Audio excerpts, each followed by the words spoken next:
ആപ്കി അദാലത്തിൽ senior leader Ghulam Nabi ആസാദിന്റെ മേലുള്ള കുറ്റാരോപണം ഇദ്ദേഹം നന്ദിയില്ലാത്തൊരു വ്യക്തിയാണ് എന്നുള്ളതാണ്.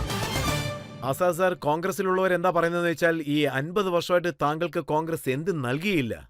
യൂത്ത് കോൺഗ്രസിന്റെ പ്രസിഡന്റാക്കി, റെക്കോർഡ് ടൈം ജനറൽ സെക്രട്ടറിയാക്കി, താങ്കൾ പാർലമെന്ററി ബോർഡിലുണ്ടായിരുന്നു. കോൺഗ്രസിന്റെ സർക്കാർ വരുമ്പോഴെല്ലാം 4 പ്രധാനമന്ത്രിമാർ താങ്കളെ മിനിസ്റ്ററാക്കി.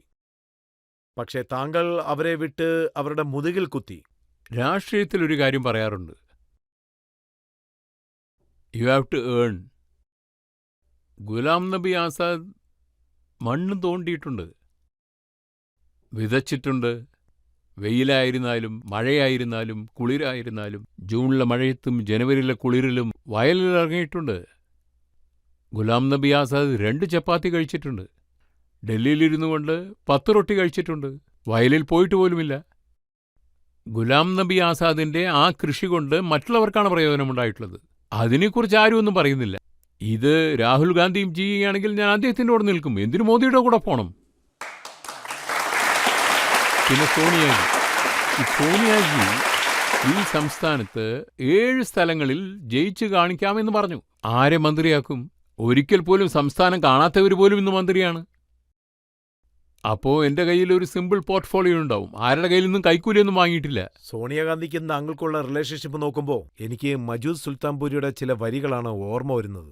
ആരുടെ മനസ്സിൽ ഞങ്ങൾ ജീവന്റെ ജീവനായിട്ട് ഒന്നായിട്ടിരുന്നുവോ, ഇപ്പോൾ അവരുടെ മുന്നിൽ തന്നെ കുറ്റവാളിയായിട്ട് നിൽക്കുന്നു.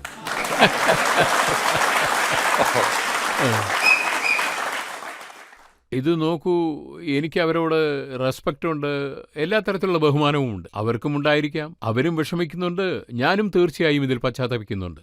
പക്ഷേ ഇതിന് കാരണക്കാരായവരൊക്കെ ഇതിൽ രാഹുൽ ഗാന്ധി മാത്രമല്ല കാരണം, വേറെയും ഒരുപാട് പേരുണ്ട്. ആരാണ് മുക്കാൻ വന്നിരിക്കുന്നതെന്ന് ഞാൻ ചോദിക്കുകയുണ്ടായി. അപ്പം ഞങ്ങളെ നോക്കി ഞങ്ങളാണ് തെറ്റ് പറയുന്നത്, അവരാണ് ശരിയെന്ന്. നേരം കളയാനായി കുറെ പേർ അങ്ങോട്ട് പോയിട്ടുണ്ട്. അവര് മുക്കുന്നവരാണ്, മുങ്ങിക്കോ. പക്ഷേ ഇത്രയൊക്കെ സംഭവിച്ചിട്ടും സോണിയാഗാന്ധി ഒരു ഇന്റർവ്യൂവിലും പറഞ്ഞില്ല. സമ്മതിച്ചല്ലോ, മുങ്ങാൻ പോവുകയാണെന്ന് അവര് തന്നെ പറഞ്ഞല്ലോ. എങ്കിലും അവരുടെ മേൽ മാത്രമേ വിശ്വാസമുണ്ടാവുകയുള്ളൂ. ഞങ്ങളുടെ മുന്നിലൊക്കെ അവരെ കുറ്റപ്പെടുത്തി പറയും, ഈ മുക്കുന്നവരെ. അവരെക്കുറിച്ച് അങ്ങനെ പറയും, എങ്കിലും അവരെയാണ് വിശ്വാസം. പിന്നെ ഇങ്ങനെയല്ലാതെ എങ്ങനെ സംഭവിക്കാൻ? നിങ്ങളെ മുക്കണമെന്ന് വിചാരിക്കുമ്പോൾ ഞാനും നിങ്ങളുടെ കൂടെ ചേർന്ന് മുങ്ങണോ? പറയൂ. സർ, ഗാർഡനിംഗ് ആണ് നിങ്ങളുടെ ആദ്യത്തെ പ്രണയമെന്ന് ഞങ്ങൾ കേട്ടിട്ടുണ്ട്. അവിടെയാണോ നിങ്ങൾ കൂടുതൽ ടൈം സ്പെൻഡ് ചെയ്യുക? അതെ, എൻ്റെ ഡൽഹിയിലെ ഗാർഡനിൽ ഏകദേശം 30-35 തരത്തിലുള്ള പൂക്കളുണ്ട്. അതിൻ്റെ ഹെഡ് ഗാർഡനർ ഞാൻ തന്നെയാണ്. കോവിഡ് കാലത്തും ഞാൻ നമ്പർ 1 ആയിരുന്നു. ആരും കോമ്പറ്റീഷനില്ല. കുറെ കാലമായി ഞാൻ മത്സരരംഗത്തേ ഇല്ല. വേറെ ആരെങ്കിലും ജയിച്ചോട്ടെ എന്ന് വിചാരിക്കും. കാരണം ഞാൻ തന്നെയാണ് ജയിക്കാറ് എപ്പോഴും. അതുകൊണ്ട് താങ്കളുടെ ഹോബീസിന് വേണ്ടിയാണ് താങ്കൾ കൂടുതൽ സമയം ചെലവഴിക്കുന്നത്. ഗാർഡനിങ്ങിന് വേണ്ടി 8 മണിക്കൂറാണ് ചെലവഴിക്കുന്നത്. അതുപോലെ രാഹുൽ ഗാന്ധി വിദേശത്ത് പോകുന്ന ഒരു ഹോബിയായിട്ട് വെച്ചിരിക്കുന്നു. അതിൽ മറ്റുള്ളവർക്ക് എന്ത് ബുദ്ധിമുട്ടാണുള്ളത്? ഇല്ല, അങ്ങനെയല്ല.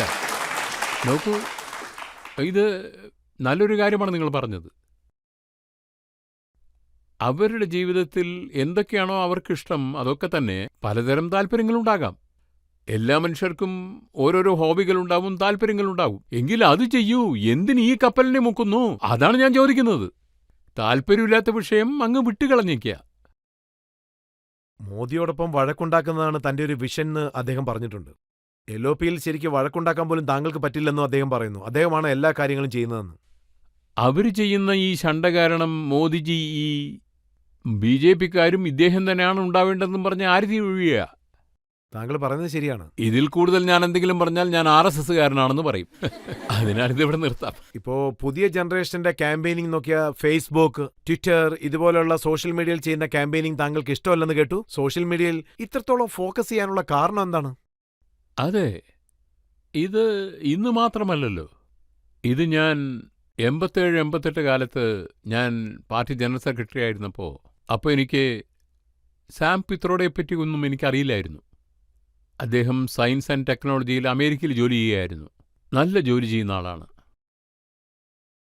രാജീവ് ഗാന്ധിജി PM ഓഫീസിലേക്ക് വിളിച്ചപ്പോൾ ഞാൻ പോയി പരിചയപ്പെടുത്തി. ഇത് സാം പിത്രോഡ, അമേരിക്കയിൽ ജോലി ചെയ്യുന്നു, പുതിയൊരു കാര്യം കാണിക്കാമെന്നും പറഞ്ഞ് കമ്പ്യൂട്ടർ കാണിച്ചു. ഞാൻ കമ്പ്യൂട്ടറും കണ്ടിട്ടില്ല. അക്കാലത്ത് ഇന്ത്യയിൽ ആരും കണ്ടിട്ടില്ലല്ലോ. എൻ്റെ കളീഗ്സിൽ I was the first one to see the computer. You know ഇതാണ് കമ്പ്യൂട്ടർ എന്ന് പറഞ്ഞു. ഇത് വെച്ച് എന്ത് ചെയ്യാൻ പറ്റുമെന്ന് ചോദിച്ചു. അപ്പോൾ അദ്ദേഹം ഇതിലെല്ലാ കോൺഗ്രസ്സുകാരുടെയും പേരുണ്ട്, എല്ലാവരെയും വിളിക്കുക എന്നൊക്കെ പറഞ്ഞു. എല്ലാവരും അങ്ങോട്ടും ഇങ്ങോട്ടും പോകുന്നു, പഞ്ചാബിലെ ഗ്രാമങ്ങളിൽ പോകുന്നു, മറ്റേ ഗ്രാമങ്ങളിൽ പോകുന്നു. ആരും ഇനി ഗ്രാമങ്ങളിൽ നിന്നും പോകണ്ട. ഇവിടെ ഇരുന്നു കൊണ്ട് ഈ കമ്പ്യൂട്ടർ വെച്ച് തന്നെ നമുക്കെല്ലാം ചെയ്യാൻ പറ്റും. അപ്പോൾ ഞാൻ നന്ദി എന്ന് പറഞ്ഞു.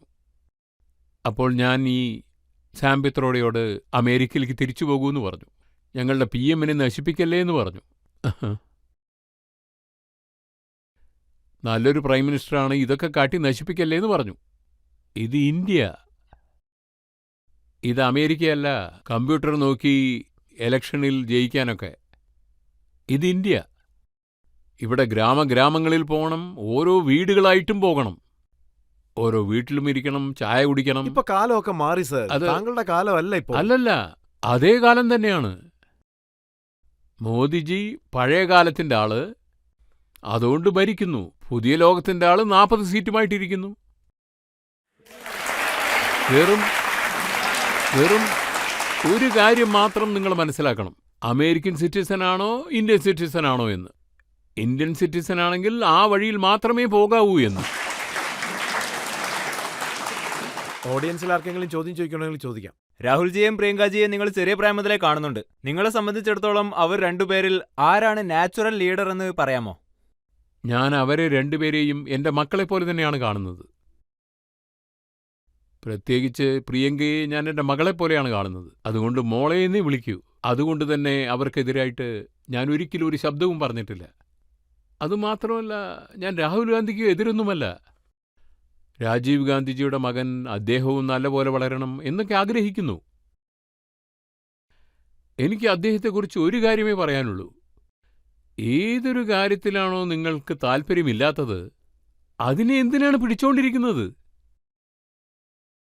രാഷ്ട്രീയത്തിൽ ഇന്ദിരാഗാന്ധി 24/7, രാജീവ് ഗാന്ധി 24/7, നെഹ്റു 24/7. പക്ഷെ ഇദ്ദേഹം 24 മിനിറ്റ് പോലും ഇരിക്കുന്നില്ലല്ലോ. നേരെ മറിച്ച് മോദിജി 26/7 ആണ്. 2 മണിക്കൂർ കടമാങ്ങുകയാണ്.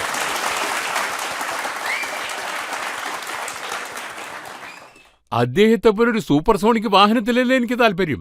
ഞാൻ BJP ഐഡിയോളജിക്കാരനല്ല, പക്ഷെ അദ്ദേഹം F-16 കാരനാണ്. താങ്കളൊരു ഓട്ടോറിക്ഷ പോലുമല്ല.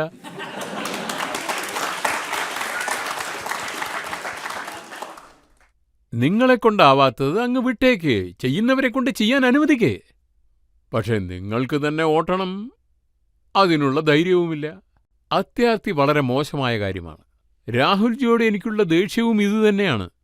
ദൈവം അദ്ദേഹത്തിന് ദീർഘായുസ് കൊടുക്കട്ടെ, ക്ഷമയും കൊടുക്കട്ടെ. പക്ഷെ നിങ്ങളെക്കൊണ്ട് ഇതൊന്നും ആകില്ല.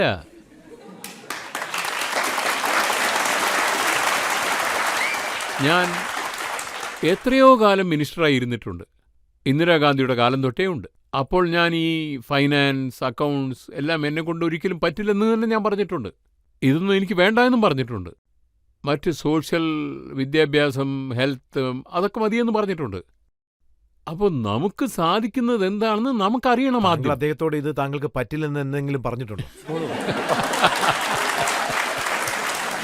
ആരെങ്കിലും നിങ്ങളെക്കൊണ്ട് അത് സാധിക്കില്ല എന്ന് പറഞ്ഞാൽ ഉടനെ തന്നെ അവർ പ്രോ-മോദിയാവും. ഈയൊരു കാര്യം മാത്രമേ അദ്ദേഹത്തിന് അറിയുകയുള്ളൂ. ഇത് തെറ്റാണെന്ന് പറഞ്ഞാൽ ഓക്കെ, നീ പ്രോ-മോദി, ശരിയല്ലേ? മീഡിയ ക്വസ്റ്റ്യൻ ചോദിച്ചാൽ നീ പ്രോ-മോദി. മീഡിയയുടെ ജോലി തന്നെ അതല്ലേ. ഞാനും ഒരുപാട് മീഡിയക്കാരെ കാണാറുണ്ട്.